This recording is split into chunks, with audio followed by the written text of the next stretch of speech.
우리 옆에 분들과 인사 나누겠습니다. 잘 오셨습니다. 은혜 많이 받으세요.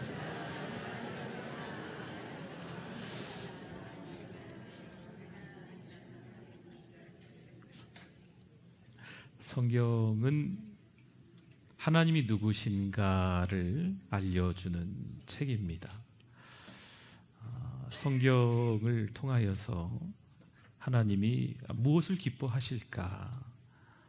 성경을 통해서 무엇이 진짜 내가 지금 이 자리에서 할 수 있는 일일까를 깨닫는 줄 믿습니다.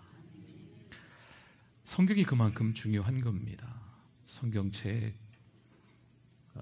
여러분 기회 되실 때마다 좀 들고 계시기도 하고, 요즘 또 핸드폰들도 많이 들고 계시긴 한데 어쨌든 핸드폰의 말씀을 자꾸 보시든지 성경책 어쩌다 이렇게 넘겨가면서 한 구절씩이라도 또 말씀을 가까이 하면서 하나님께 더 가까이 가실 수 있기를 축원합니다. 우리가 들고 다니는 이 성경책 말씀 가운데 그런 이야기가 있습니다. 어느 날 예루살렘에서 여리고로 지나가는 한 나그네가 있었는데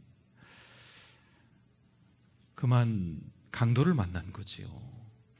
그래서 거반 다 죽게 된 거예요. 다 빼앗기고 얼마나 맞았는지 이제 얼마 안 있으면 길바닥에 누워서 죽을 수도 있겠다 생각될 정도의 안타까운 처지가 지금 되어 있는 거지요. 그런데 그 길을 따라서 지나가는 한 사람이 있었습니다. 그 사람은 제사장이었습니다. 그 뒤를 이어서 지나가는 또 한 사람이 있었는데 그 사람은 레위인이었습니다. 여러분, 제사장과 레위인의 직책을 아십니까? 요즘 교회로 얘기하면 예배를 인도하거나 아니면 교회에서 대표적으로 누구누구라고 할 수 있을 만한 앞장서서 열심히 섬기는 일꾼이라고 할 수 있습니다. 그런데 이 제사장과 레위인이요, 거반 죽게 된 그 사람을 보고 팔을 걷어붙이고 자기가 가지고 있던 등등 여러 가지 천이나 향료를 통하여서 이 거반 죽게 된 사람을 도운 것이 아닙니다. 제사장과 레위인은 그냥 지나칩니다. 왜 지나쳤을까요? 부정한 사람을 만지면 안 된다고 율법에 적혀 있었어요. 그리고 그들은 종교적 수행을 하기 위해서 지금 한참 가고 있는 겁니다. 신방을 하고 있는지 아니면 연약한 자를 찾아가서 기도해 주려고 가는지 예배를 드리러 가든지 기도회를 가든지 어쨌든 오늘날로 얘기하면 그런 종교적 열심이 있기 때문에 부지런히 달려가고 있기는 한데 거반 죽게 된 사람을 못 본 척하고 지나가고 있는 겁니다. 그 다음에 지나가던 사람은 여러분 잘 아시는 것처럼 사마리아 사람입니다. 유대인들에게 있어서 손가락질을 받던 그들이죠. 다른 나라 백성들과 피가 섞였다고 천덕꾸러기 대접을 받던 그 사마리아 사람입니다. 오늘날로 이야기하면 교회 안에서 별로 그렇게 두각을 나타내지 않는, 보이지 않는 곳에서 무슨 일을 하는지조차도 모르는 그런 성도라고도 볼 수 있지 않겠나 싶습니다. 그런데 그 사마리아 사람은 팔을 걷어붙이고 그 강도 만난 자를 돕는 이웃이 됐습니다. 성경은요, 제사장 보고 레위인 보고 참 잘했다, 종교적 수행을 하러 가는 그 사람들이기 때문에 부정한 걸 만지지 않아야 돼서 잘 지나갔다, 때로는 살면서 못 본 척하는 것도 있어야지 잘했다, 이렇게 말하는 게 아니에요. 성경은요, 사마리아 사람을 선한 사마리아 사람으로 이야기한다는 거죠. 어느 날 이어령 교수가 그런 이야기를 합니다. 세상에서 제일 먼 게 있대요. 너무너무 먼 게 있대요. 그러면서 하는 말이 이 머리와 가슴이 불과 30cm밖에 안 되는데 세상에서 가장 멀다, 그가 그렇게 이야기를 합니다.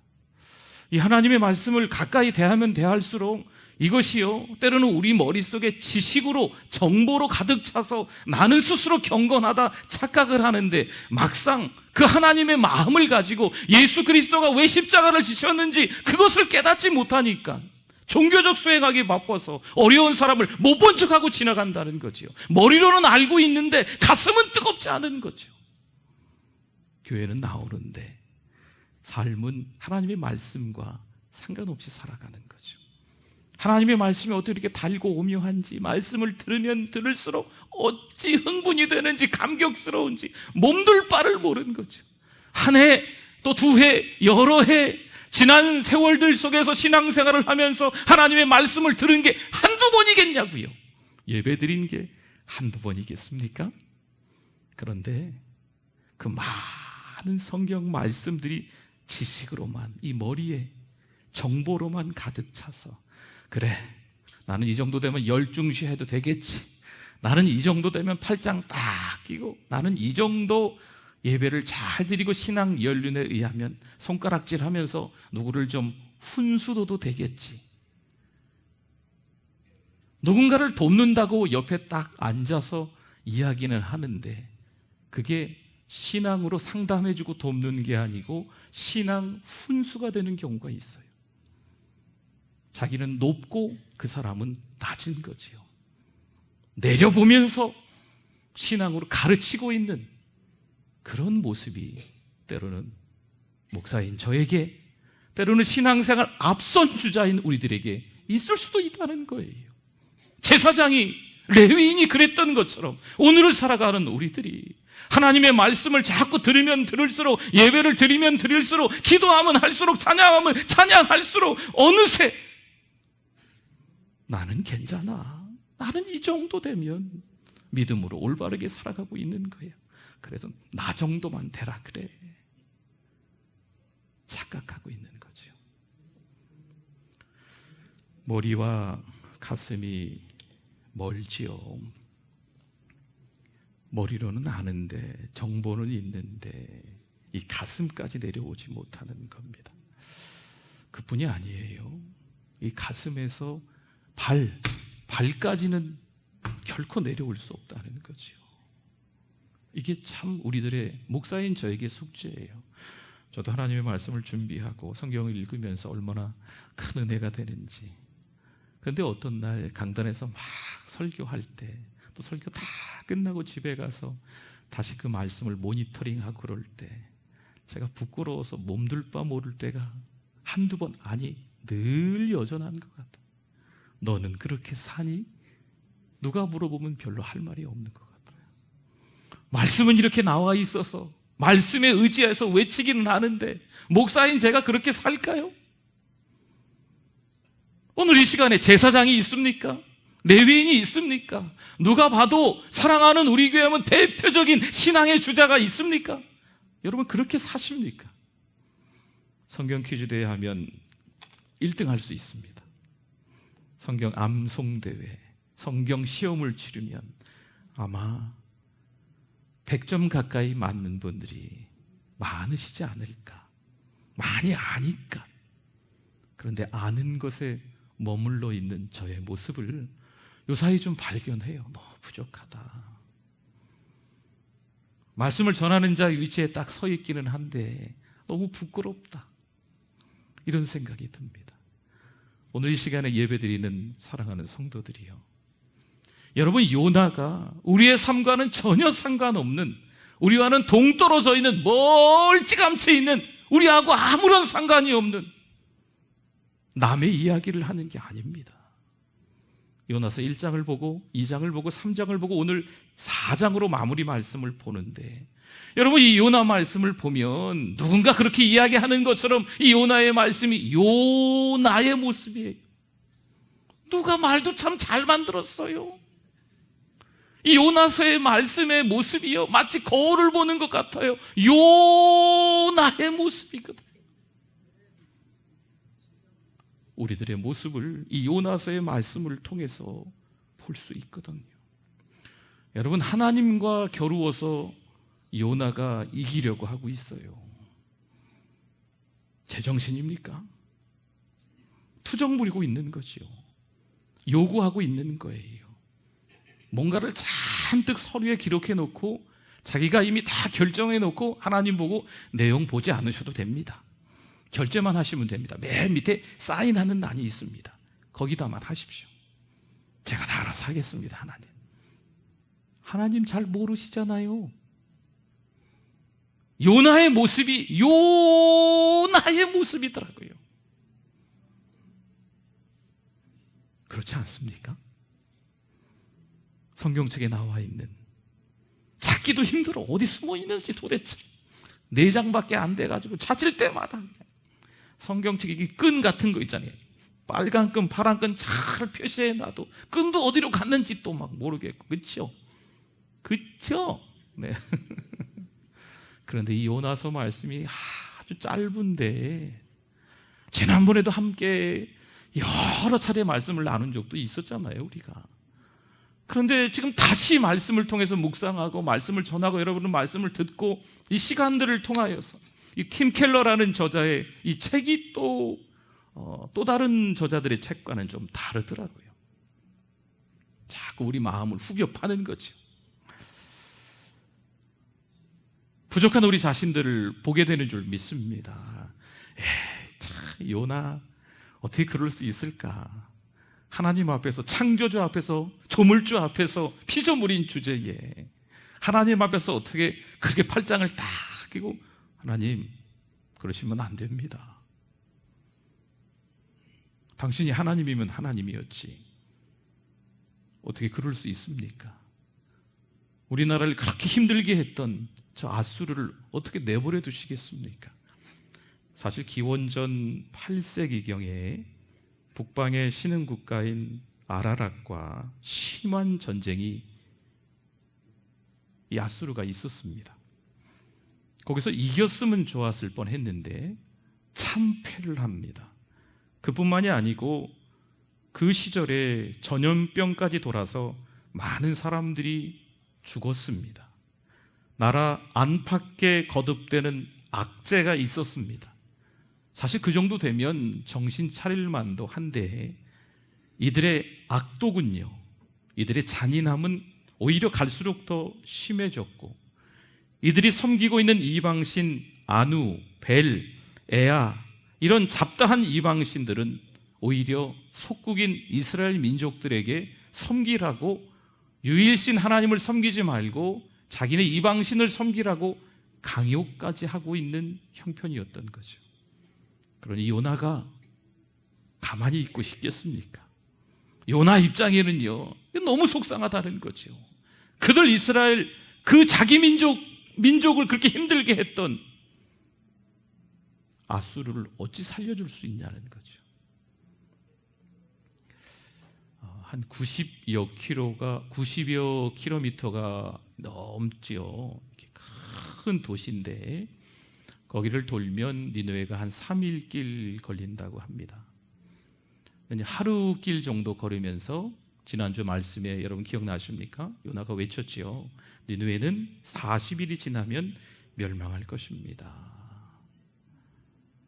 그런데 그때의 그 마음이 오늘 요나서 4장을 보면 어떤 마음이었는지 짐작이 되지 않겠어요?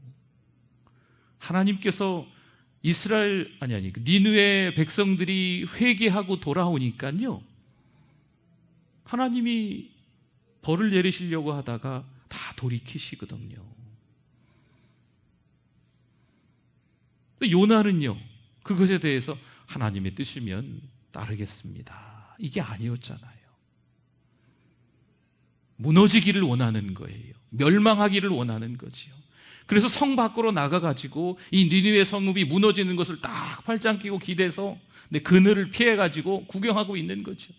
하나님, 이거 안 무너지면 저 죽겠습니다. 저는 사는 것보다 죽는 게 더 낫습니다. 이 니느웨 성이 무너지는 것을 저는 학수고대합니다. 빨리 무너지게 해주세요. 이런 어처구니 없는 요나의 모습이 오늘 본문 말씀에 기록되고 있는 거죠. 여러분, 성경을 통해서 하나님의 마음을 알아가실 수 있기를 바랍니다.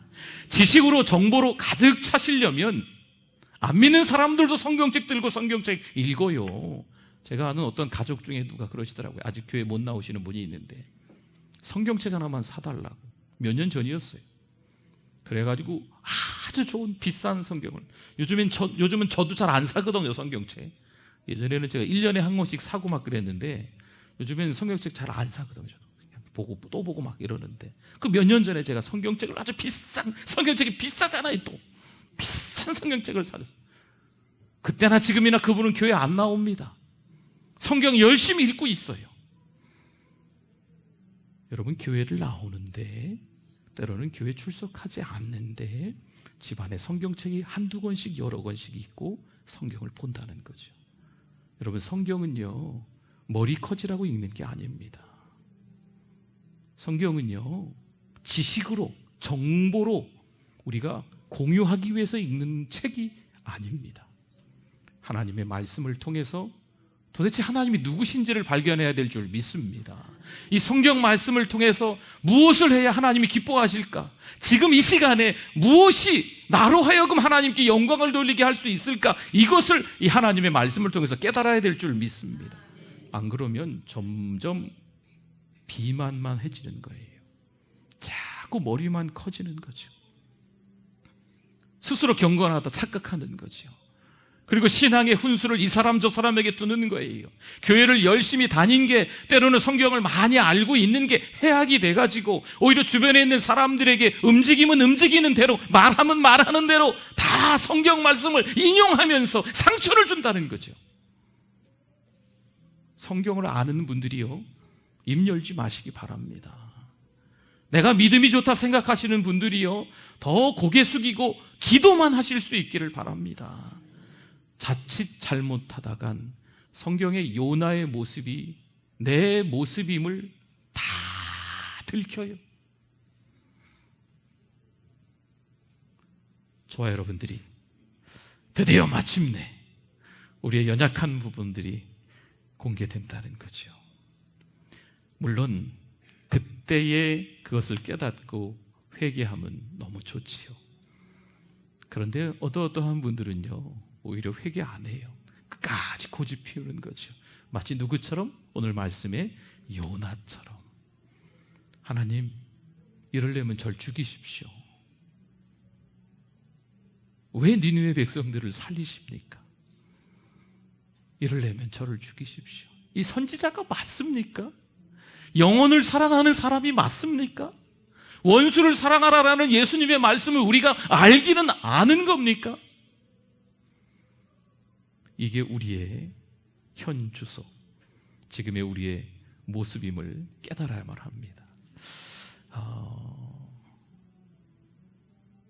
열심히 가고 있기는 한 것 같은데 제자리 걸음하는 나의 모습, 우리의 모습, 우리의 공동체의 모습일 수 있어요. 부지런히 달리는 것 같기는 한데 제자리에서 달리는 거지요.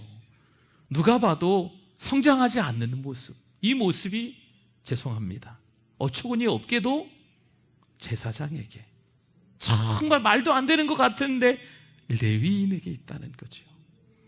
하나님의 말씀을 전하는 자의 제사장의 위치에 있으면서 누구보다도 신앙의 모델이 돼야 되는 레위인의 위치에 있으면서도 불구하고 그들은 진짜 성경에서 원하는 하나님의 뜻을 알지 못했다니까요. 왜 예수 그리스도가 십자가를 지셔야만 했는지, 이것을, 그 신비를, 그 비밀을 깨닫지 못하는 거예요. 교회 나오기는 나오는데 하나님을 경험하지 못하는 거죠. 시간이 가면 갈수록 자꾸 먹으니까 살만 찌는 거예요. 저도 요즘에 한 2, 3kg 찐 것 같아요.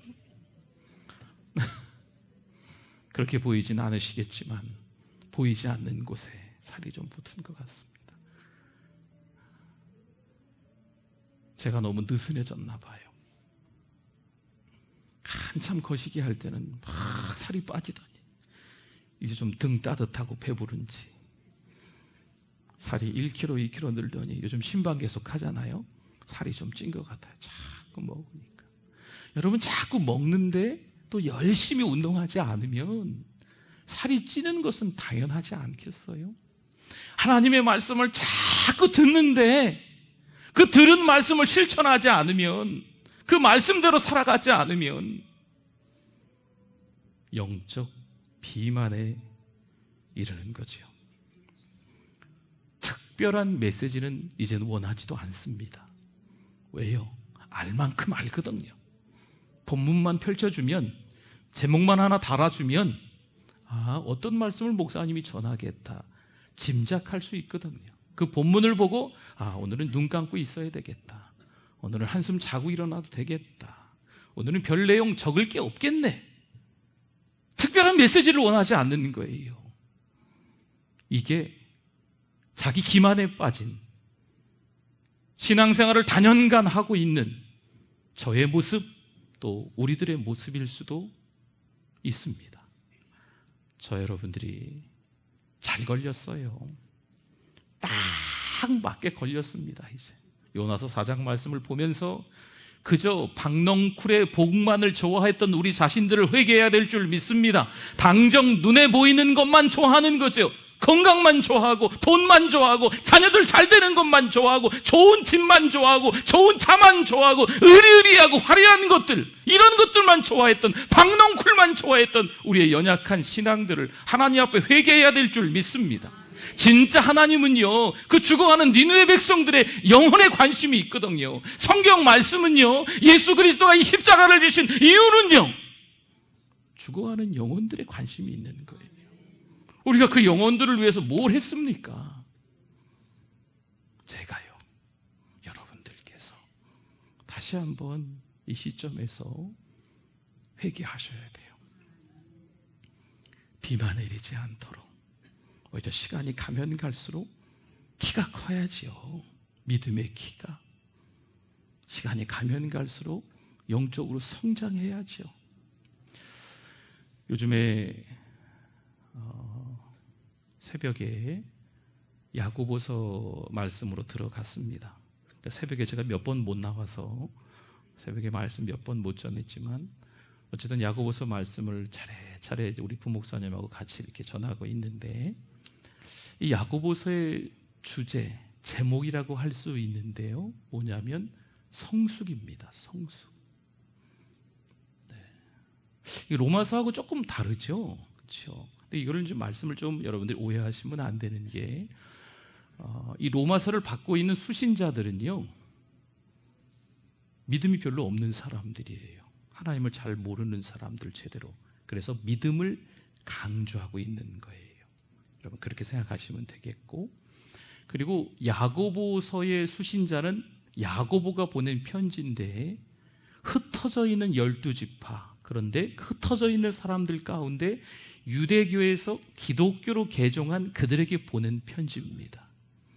여러분, 유대교에서 기독교로 개종하면 어떤 일이 벌어질까요? 직장에서 쫓겨납니다. 집안에서도 쫓겨납니다. 쫓겨날 지언정 내가 예수 믿겠다. 이 사람들이 믿음이 있겠어요? 없겠어요? 믿음은 최고죠. 말씀은 제대로 알고 있는 거 아니겠어요? 그런데 그들에게 있어서 필요한 건 무엇이냐면, 말씀만 아는 게 아니고, 이 말씀이 지식으로 정보로 끝나는 게 아니고, 말씀 속에서 실천하면서 살아야 된다, 행함이 그래서 중요하다, 이런 말씀이 연결되는 게 야고보서인 거예요. 그래서 로마서와 야고보서는 이렇게 반대가 아니에요. 똑같은 맥락의 말씀인데, 로마서를 받고 있는 그 수신자들에겐 그때 그 시절에 믿음이 더 필요했기 때문에, 그리고 야고보서의 이 말씀을 받고 있는 흩어져 있는 그들에게 있어서 중요한 것은 가장 큰 걸림돌인 이 시험을 이기기 위해서 단순히 성경을 지식으로만 아는 것이 아니고 삶 속에서 실천해야 되는 거죠. 아니, 지금 당장 먹고 살 게 없는데, 직장에서 쫓겨나서 돈도 못 버는데, 가족들에게도 쫓겨났는데 어떻게 하겠어요? 그럼에도 불구하고 그 가운데서 진짜 믿음의 삶이 무엇인지를 알아야 된다라는 편지가 이 야고보서라는 거죠. 야고보서 1장 22절이 주제 성구라고 할 수 있는데요, 한번 들어보십시오. 너희는 말씀을 행하는 자가 되고 듣기만 하여 자신을 속이는 자가 되지 말라. 하나님의 말씀을 들었으면 그 말씀대로 행해야 될 줄 믿습니다. 하나님의 말씀을 실천한다라고 하는 것은요, 조금 더 쉽게 말씀드리면 말씀을 실천하려고 하는 내 자신의 꼬라지를 보면 요나서의 말씀에 그 요나처럼 요나도 똑같다는 거죠. 그 부족함을 느끼는 거예요. 그래서 더 회개하게 되는 거고요. 그래서 더 겸손해지는 거죠. 여러분, 말씀을 실천한다는 게 그런 뜻이에요. 생명을 걸고 선교사로 나가야지. 그것도 맞기는 합니다. 밤새도록 잠자지 말고 24시간, 25시간 복음을 들고 전화하고 다녀야지. 그것도 틀리지는 않습니다. 그런데 그것뿐만이 아니고 우리 삶 속에서 자꾸 자신을 돌아볼 수 있는 거죠. 하나님의 말씀을 실천하려고 하니까 아이고, 내가 참 많이 부족하구나. 말씀의 거울 앞에서 우리 자신들을 보니까 우리 형편이 참 비참하구나. 이런 걸 자꾸 깨닫는 게 말씀 실천이라는 거예요. 더 겸손해지는 거죠. 무슨 말이 필요해요? 침묵하고 기도하는 거죠.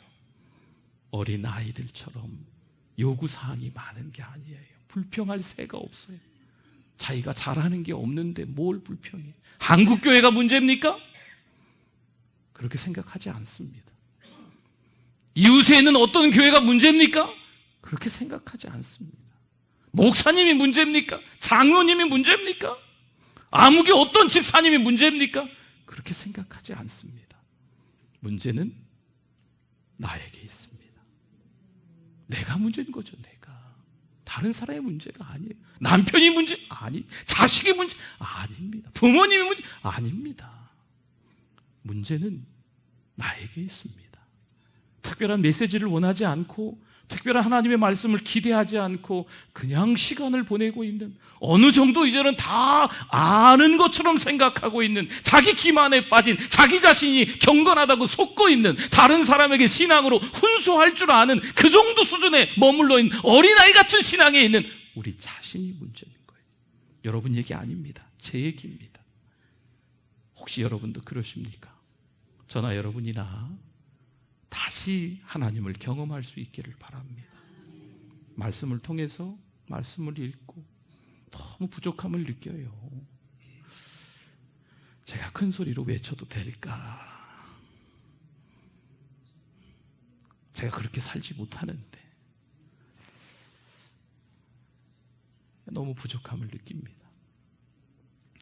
오늘 이 시간에 사랑하는 우리 성도들께서 다시 한번 우리 자신을 돌아보면서 겸손하게 신앙으로 살아야 되겠다 깨달으실 수 있기를 축원합니다.